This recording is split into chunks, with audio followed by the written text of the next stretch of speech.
Cladding campaigners say the rug has been pulled out from underneath a generation of homeowners after attempts to shield them from fire safety costs were rejected by MPs. It follows a long-running parliamentary battle over who should pay to fix defects and faults following the Grenfell blaze 4 years ago.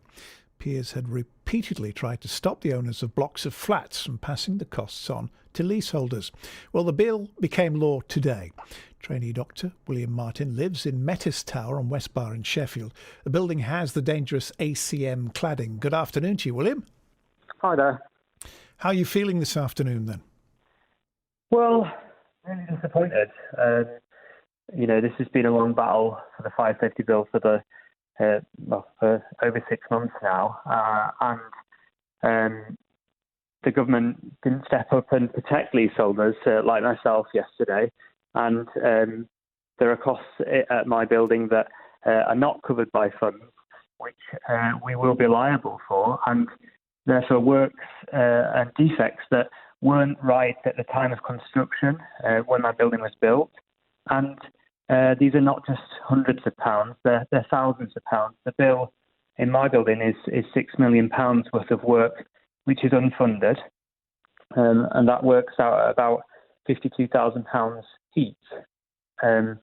That's not possible to pay, and whilst this battle about who pays rumbles on, ultimately these buildings remain standing unsafe.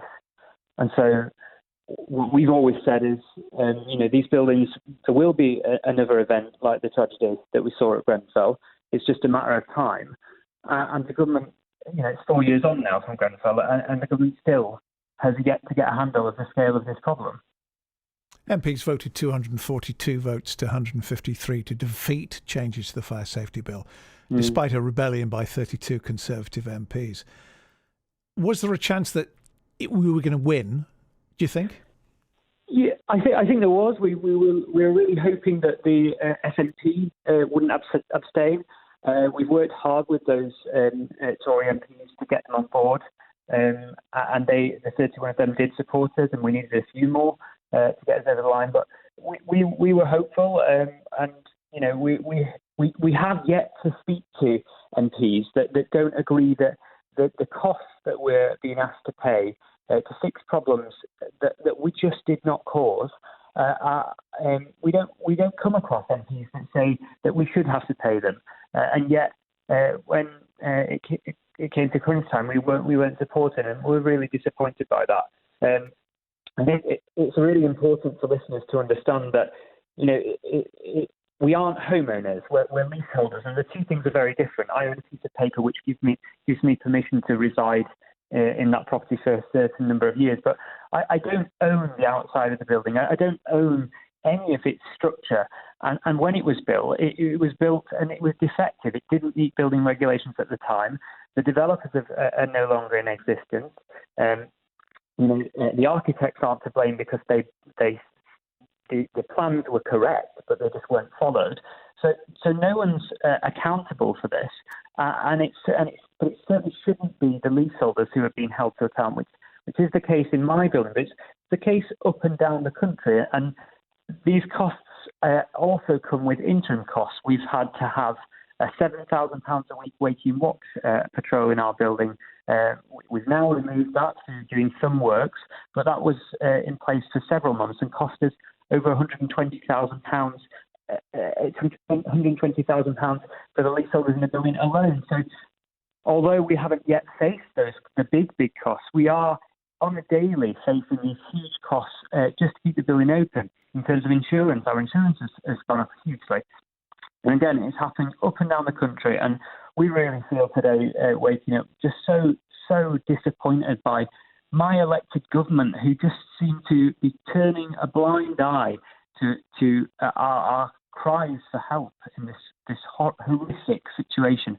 Can't sell, can't remortgage, can't do anything, move on with our lives, can't sleep at night because we're in an unsafe building. Where's the justice? Where is the building now? I mean, is there work going on at the moment? I mean, I've been past it a couple of times and there seems to be some kind of work going on. There is, yeah. So we've got our building's got ACM cladding on it, which is the exact same type of cladding as Grenfell, and the government has, after much pressure, conceded that they will fund the removal of that type of cladding. But the problems that remain at our building are behind the brickwork, which are extensive. There's missing cavity barriers, there's failed insulation, and so in 10 months' time, when the building's had its cladding removed and the builders walk away from the building, they leave behind still an unsafe building, which arguably is nonsensical use of the money that has been put towards the building to fix it. If you're not going to fix it in full, you're leaving behind, a half-fixed building. It just doesn't make any sense, and it's still we've been told it still won't be sellable even once the cladding's off, and it'll still be unsafe. £52,000 you were saying that the people in that block are going to be responsible for paying. Eye-watering. How can you pay that? Well, that's the thing. I go around in circles in my head thinking about this problem. I think, well, I can't possibly afford that money. And even if I did have that money, there'd be no way that every 100 leaseholder in the building had that money. And so therefore, by definition, the building works never get completed. Just this month, there's been another building in the UK that received bills of £78,000, and we're expected to pay in the space of 12 months £78,000. Some of the properties in my building aren't even valued at £78,000. So your question, basically, the answer to that is, well, we won't access that money. So ultimately, the building will remain unsafe, and then the government will come back to the table and will say, oh, well, we've realised, there's many buildings out there that are remaining unsafe, and we need a solution. But we don't need that solution in 18 months' time when our reserves have been run dry through hiked insurance and these waiting watch costs. We need those solutions now, 4 years on from Grenfell. William, many thanks for your time. Trainee Dr. William Martin, who lives in the Metis Tower on West Bar in Sheffield.